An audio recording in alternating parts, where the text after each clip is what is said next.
राजा अजातशत्रु का राज बहुत अच्छा चल रहा था, किंतु कहते हैं ना कि समय हमेशा एक जैसा नहीं रहता। ऐसा ही अजातशत्रु के साथ हुआ।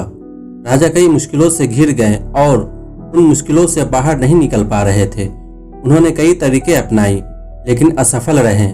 एक दिन उनकी मुलाकात एक तांत्रिक से हुई। राजा ने तांत्रिक को अपनी मुश्किलें बताई। तांत्रिक ने राजा की बातों को ध्यान से सुना, फिर उसने एक उपाय बताया। तांत्रिक ने कहा, आपको पशु बलि देनी पड़ेगी, तभी आपकी मुश्किलों का समाधान होगा। पहले तो राजा काफी सोच विचार में पड़ गया, लेकिन उन्हें जब कोई भी रास्ता न दिखा तो उन्होंने तांत्रिक की बात मान ली।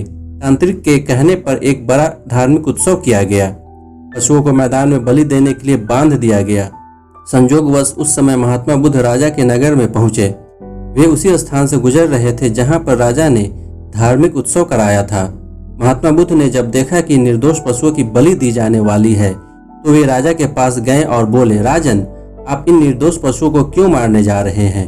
राजा बोले, महात्मा जी, मैं इन्हें मारने नहीं अपितु राज्य के कल्याण के लिए इनकी बलि देने जा रहा हूँ, जिससे सारे राज्य का कल्याण होगा। महात्मा बुद्ध बोले, क्या किसी निर्दोष जीव की बलि देने से किसी का भला भी हो सकता है? थोड़ा सा रुककर महात्मा बुद्ध ने जमीन से एक तिनका उठाया और राजा को देते हुए बोले, इसे तोड़ कर दिखाएं। राजा ने तिनके के 2 टुकड़े कर दिए। बुद्ध बोले, इसे अब फिर से जोड़ दें। राजा बोले, महात्मा जी, यह आप कैसी बातें कर रहे हैं? इसे तो अब कोई भी नहीं जोड़ सकता।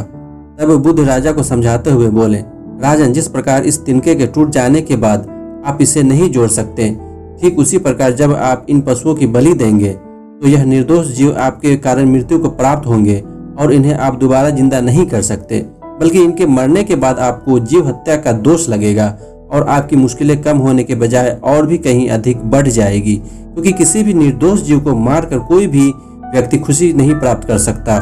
आपकी समस्या का हल निर्दोष जीवों को मारने से कैसे हो सकता है?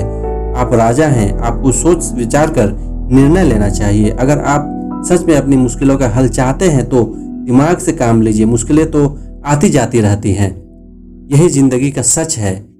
किसी निर्दोष जीव को मारने से समस्याएं नहीं समाप्त होंगी, बल्कि उसका हल आपको बुद्धि से ही निकालना होगा।